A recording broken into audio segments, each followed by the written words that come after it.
Loan ഈ ജീവിത അനുഭവങ്ങൾ കൊണ്ട് ഇന്നും പല കുടുംബങ്ങളിലും പ്രശ്നങ്ങൾ ഭാര്യ ഭർത്താവുമായിട്ട് നടക്കുന്നുണ്ട്. ഈ അനുഭവം വെച്ച് എന്താ അവരോട് പറയാനുള്ളത്? മൂന്നാമതൊരാളെ ഒരു പ്രശ്നം ഉണ്ടെങ്കിൽ ഇൻക്ലൂഡ് ആക്കില്ലെന്നാണോ? തീർച്ചയായിട്ടും അത് തന്നെയാണ്. മൂന്നാമതൊരാളിനകത്ത് കൊണ്ടുവരാതിരിക്കുക. ഇതിനകത്ത് കൂടുതൽ ഞങ്ങൾ ഈ ഒരു വിഷയം വന്നപ്പം ഇടപെടാൻ ആൾക്കാരുണ്ട്. എന്തിന് ചേട്ടനെ സപ്പോർട്ട് ചെയ്ത് സംസാരിക്കാൻ വരികയാണ്. കാരണം ഇവർക്കൊക്കെ സത്യം അറിയാം. പക്ഷെ നിലനിൽപ്പിന് ആദിത്യനെ കൂട്ടുപിടിച്ചേ സാധിക്കത്തുള്ളൂ. തീർച്ചയായിട്ടും കൂടെ നിൽക്കുന്നത്. കാരണം അത് ആ ആദിത്യനോടുള്ള സ്നേഹം, ആ സംവിധായകനോടുള്ള സ്നേഹം. പരിഹരിക്കാൻ ആരും കൂടെ നിന്നിട്ടില്ല. ഇല്ല, എന്റെ അടുത്ത് പരിഹാരത്തിന് ആരും വന്നില്ല. ഒന്ന് പിണക്കം മാറ്റുന്ന എന്റെ വീട്ടുകാരെങ്കിലും ഉള്ളു. വീട്ടുകാർ വന്നിട്ടുണ്ട്. എന്റെ അടുത്ത 2-3 ഫ്രണ്ട്സ്. അത് എന്റെ സ്റ്റാറ്റസ് കണ്ടപ്പോഴാണ് ഇവർ ചോദിക്കുന്നത് എന്താ കാര്യമെന്ന്. അത് ഞാൻ പറയത്തില്ല. പിന്നെ എനിക്ക് അങ്ങനെ, അതായത് +1 തൊട്ട് ഇപ്പൊ ഈ ഡിഗ്രി വരെ, ഇന്നലെ വരെ ആ ഫ്രണ്ട്സ് മാത്രമാണ്. വേറെ ഫ്രണ്ട്സ് ഇല്ലാന്നല്ല. പക്ഷെ ഇത്രയും വലുതായിട്ട് പറയണ്ട. ആ സമയത്ത് ഞാൻ പറഞ്ഞു. ആ സമയത്ത് ഇവർക്ക് കാര്യങ്ങളെല്ലാം അറിയാം. ചേട്ടന്റെ കൂടെ നിന്ന് ചേട്ടന്റെ വിഷമം കേൾക്കാൻ ആൾക്കാരുണ്ട്.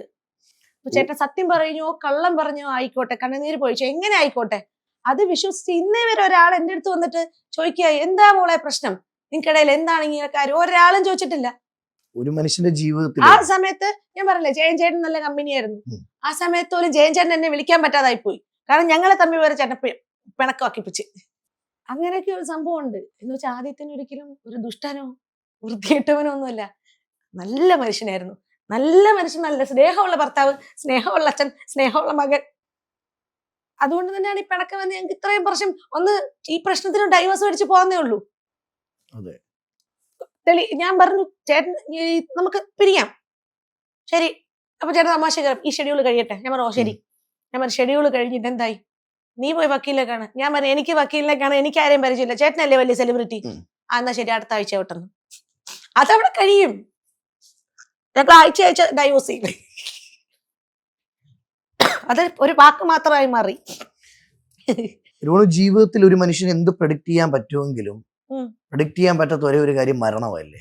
തീർച്ചയായിട്ടും പുള്ളിക്ക് മരിക്കണമെന്ന് ഒരു എല്ലാ മനുഷ്യരെ പോലെ മരിക്കാതിരിക്കാൻ, അതായത് ചേട്ടന് ഈ ഹാർട്ട് അറ്റാക്ക് വരാതിരിക്കാൻ കുട്ടി കുറച്ച് സ്മോക്ക് ചെയ്യായിരുന്നു.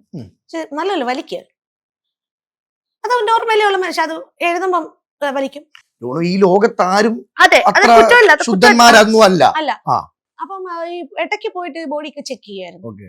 എല്ലാ മാസവും പോയി ബോഡി ചെക്ക് ചെയ്യാം. അപ്പം അതൊരു 6-7 വർഷങ്ങൾക്ക് മുമ്പ് അപ്പം ട്രൈഗ്ലിസറൈഡ് ഉണ്ടല്ലോ, അറ്റാക്കിന് ഒരു ബോർഡറിലായി നിൽക്കുക. അതിനുശേഷം ചേട്ടൻ കംപ്ലീറ്റ് അങ്ങനെയുള്ള കുറച്ച് എന്താ പറയുക എക്സസൈസ്, ജിമ്മ്, ഹാർട്ട് അറ്റാക്ക് വരാതെ കാർഡിയാക് വർക്കൗട്ട് ഒക്കെ ചെയ്തുകൊണ്ടിരിക്കുന്ന മനുഷ്യന് ബോഡി നോക്കി. കാരണം എല്ലാത്തിനും ഇത് എന്താ നാച്ചുറൽ ആയിട്ട് കുറച്ച് കുഴപ്പമെന്ന് പറഞ്ഞാൽ ഈ നമ്മൾ തേന് വെള്ളത്തുള്ളി ഒക്കെ ഇട്ട് കഴിക്കുമല്ലോ, വെളുത്തുള്ളി, തേന്, നെല്ലിക്ക, ഇതൊക്കെയാണ് പുള്ളി കഴിക്കുന്നത് ഫുള്ള്. എന്നെ വിട്ടിട്ട് മറ്റേ കാതിയിലൊക്കെ പോയിട്ട് നല്ല ഒറിജിനൽ തേൻ വാങ്ങിപ്പിക്കും. ശരീരത്തെ ശ്രദ്ധിക്കാൻ തുടങ്ങിയ സമയത്ത് അറ്റാക്ക് വരാതിരിക്കാൻ വേണ്ടിയാ ചെയ്തോണ്ടിരുന്നത്. ഇതെല്ലാം ഇത് വരരുതെന്ന് പേടിച്ച, കാരണം അന്ന് ബോർഡർ ലൈനിൽ കിടന്നോ പിന്നെ നമ്മൾ ശ്രദ്ധിക്കണമല്ലോ. അത് വരാതിരിക്കാൻ ചെയ്തു. പക്ഷെ ഈ നെഞ്ചുവേന ഇടയ്ക്കിടയ്ക്ക് വന്നപ്പോ ഹോസ്പിറ്റലിൽ പോകത്തില്ല, പിന്നെ ചെക്ക് ചെയ്യത്തില്ല, പേടിയാ. ഹോസ്പിറ്റലിൽ ഈ ചെക്കപ്പിന് പോവാൻ ഇഷ്ടമല്ല. എന്തായാലും ആണെന്ന് അറിഞ്ഞ പിന്നെ ടെൻഷൻ ആവും. അത് വരാതിരിക്കാൻ മുൻകൂറായിട്ട് ഓരോന്നും ചെയ്യുക. എത്ര പണം ഉണ്ടെങ്കിലും എത്ര വലിയ ഫെയിം ഉണ്ടെങ്കിലും ഇനി എത്ര സെലിബ്രിറ്റി ആയാലും ഒരു രാത്രി മനസമാധാനത്തോടെ ഉറങ്ങാൻ പറ്റുന്നില്ല ഒരു മനുഷ്യന്റെ ഏറ്റവും വലിയ ഭാഗ്യം. ആ മനുഷ്യന് മനസമാധാനത്തോടെ ഉറങ്ങാൻ പറ്റിയില്ല. ഒന്നാമത് ഈ വർക്ക് പ്രഷർ. രാത്രി 10 മണിക്ക് വരും, പിന്നെ ഇരുന്ന് 1 ലൈൻ എഴുതണം, പറ്റുമെങ്കിൽ മറ്റേ സ്ക്രിപ്റ്റ് എഴുതണം, പിന്നെ 1-2 മണിക്കൂർ ഉറങ്ങണം, പിന്നെ വെളുപ്പിന് 6 മണിക്ക് എഴുന്നേറ്റ് പോകണം. പിന്നെ ആകപ്പാടെ കിട്ടുന്ന കുറച്ച് നിമിഷങ്ങളാണ് ഞങ്ങളോടൊപ്പം ഉള്ള ചെലവഴിക്കുന്നത്. ചിലപ്പോൾ ഞാൻ വഴക്കിട്ടിട്ടുണ്ട്, ചേട്ടാ ഒരു വെക്കേഷൻ ആയിട്ട് ചേട്ടൻ എപ്പോഴും ഇങ്ങനെ എഴുതിക്കൊണ്ടിരുന്നാൽ മതി, നമുക്കൊന്ന് ടൂറൊക്കെ പോണ്ടേ, ഒരു എന്റെ അവസ്ഥ അറിയാൻ. അത് പറ്റത്തില്ല ചേട്ടാ, ഒരു ദിവസം ഈ പേപ്പറും ബുക്കും ഒന്ന് മാറ്റി വെക്ക്. ഭർത്താവ് അരികിലിരിക്കുന്നതാണ് ഏറ്റവും വലിയ സന്തോഷം. വർക്കുള്ള ഒരാള് ഞാനും വീട്ടിൽ തന്നെ, പിള്ളേരും സ്കൂളിൽ പോകും. അപ്പൊ നമ്മൾ ഒരുമിച്ച് പുറത്തു പോകുമ്പോൾ ഒരു സന്തോഷം, ഒരു സിനിമ കണ്ടാലും സന്തോഷം, ഹോട്ടലിൽ പോയാലും സന്തോഷം. ഇനി നമ്മൾ ടൂറിന് പോയിട്ടുണ്ട് ഇല്ലാന്നല്ല, പക്ഷെ സാധാരണ ഞാൻ അങ്ങോട്ട് ആവശ്യപ്പെടുന്ന. പക്ഷെ മരിക്കുന്നതിന്റെ വർഷം ഇങ്ങോട്ട് എൻ്റെ അടുത്തോട്ട് പറഞ്ഞു, മോളെ നമുക്ക് ഈ പ്രാവശ്യം ടൂർ പ്ലാൻ ചെയ്യാം. ഞാൻ ചേട്ടൻ തന്നെയാണോ ഈ പറയുന്നത്? അതെ, എന്റെ കുഞ്ഞുങ്ങൾക്ക് അതൊരു ഓർമ്മയായിരിക്കും. വെക്കേഷൻ സ്കൂളിൽ കഴിഞ്ഞ് പോകുമ്പോൾ ഏപ്രിൽ മെയ് മാസം ഞാൻ അപ്പൊ എവിടെ പോകണം? ഞാൻ പറഞ്ഞു ചേട്ടാ പറഞ്ഞു എന്റെ കൂട്ടുകാരൻ പറഞ്ഞു ഊട്ടിക്ക് പോകും. ഞാൻ പറഞ്ഞു ഊട്ടിയിലൊക്കെ ചെന്ന് പോകാൻ സമയമുണ്ടോ? 1 ലൈൻ ഇടണ്ടേ?